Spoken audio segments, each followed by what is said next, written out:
Experience hard or bad things, it can raise all kinds of questions in our minds. Questions about God, ourselves, our purpose, and what it means to be human. These questions can become even louder if bad things happen while we are doing what we feel led to do. Questions about God can range from, does God even exist? To God, are you really good? Where are you, God? Really, God? Again? These questions are so frequently asked. There is a whole branch of theology devoted to answering them. And there is a long list of humans who have asked these questions throughout history. Even when things are looking good, it can feel like God is absent. And these same questions can come to mind. Entire hymns have been dedicated to the subject of God's care. The disciples ask a similar question in today's gospel reading. Let's take a look. It's evening, the end of a long day. Jesus had just finished teaching the crowd some parables about the kingdom of God. Perhaps noticing the sun is about to set, Jesus tells his disciples who are in the boat with him to go across to the other side of the sea, a large inland lake.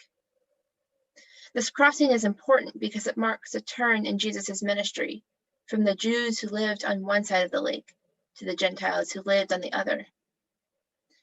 It shows and communicates that the good news of God's kingdom is for everyone.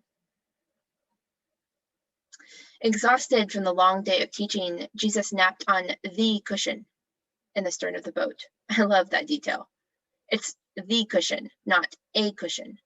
There's only one cushion aboard, and Jesus is using it to catch some winks. Meanwhile, a big storm is threatening to capsize them. We are not talking about a little water here. I imagine that the water in the boat is more than ankle deep. Threatening to cover their knees, the others in the boat are presumably doing what most would, bail water over the side. Meanwhile, Jesus is still sleeping on the pillow.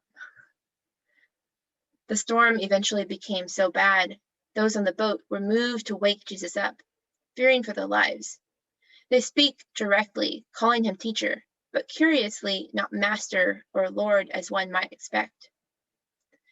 This is when they ask the question, do you not care that we are perishing?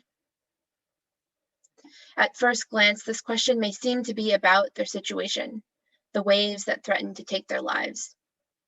However, the question is really about Jesus. Does Jesus care for them? In that moment, while Jesus is asleep on the cushion, it seems as though he does not care about them. In other words, they are wondering, why isn't Jesus helping us bail out the boat? Jesus awakes and rebukes the wind and commands the sea to be still. In everyday terms, we might say he said a definitive shut up. In this moment, Jesus reveals himself as God, as the divine was usually associated with control over the weather in ancient cultures. And although the wind and the water in the story are typically associated with chaos, which opposes God's creative order, it is nature who understands who Jesus really is, the creator. This moment shows the reader how deeply those in the boat misunderstood Jesus. They went from casually calling Jesus teacher to being revealed to the miraculous power of God. The divinity of Jesus is also indicated by the way his rebuke shares many similarities with the miracles that will follow in Mark's gospel, particularly the miracles that involve exorcisms, miracles usually associated with the divine.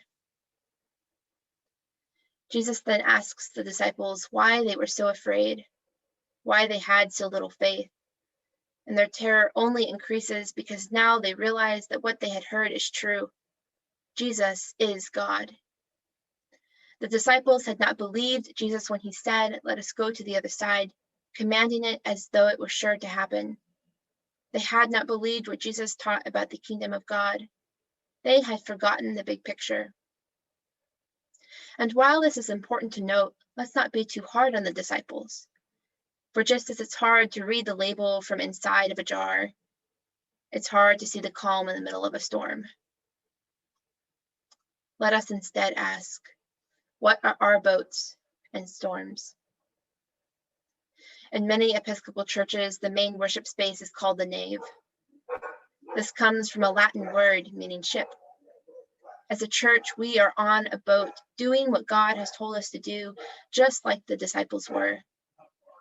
In our worship spaces, we encounter the power of God and come face to face with our fears and misunderstandings of God. And here in our midst is Jesus.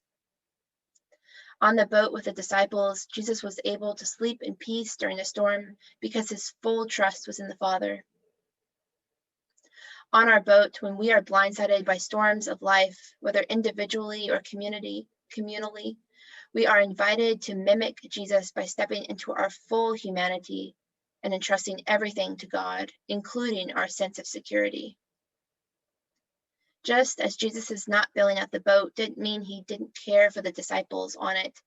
When God does not answer our frantic prayers, it does not mean that God does not care for us, or that God is not present.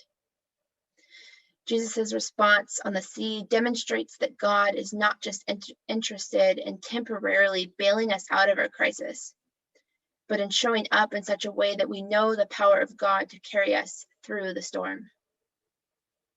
Jesus wants to relocate our sense of security, that we would entrust our whole lives, individually and communally, to God, that we might live and dwell in peace and safety through faith, no matter what storms swirl around us.